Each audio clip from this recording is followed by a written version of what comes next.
This trade broke structure from the previous day heading to the downside.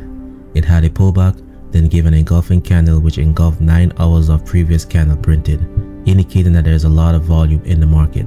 Now once my algo seeing this, it immediately placed a sell as price kept pushing to the downside, hitting TP1 and 2, and then finally closing the runner, making me over $5,300 in 24 hours. Cells active.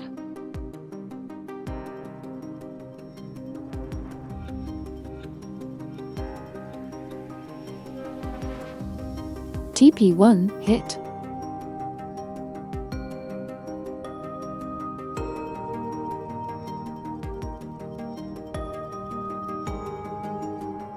Stop loss modified. TP2 hit.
Runner fully closed after TP2 hit. Trade successful.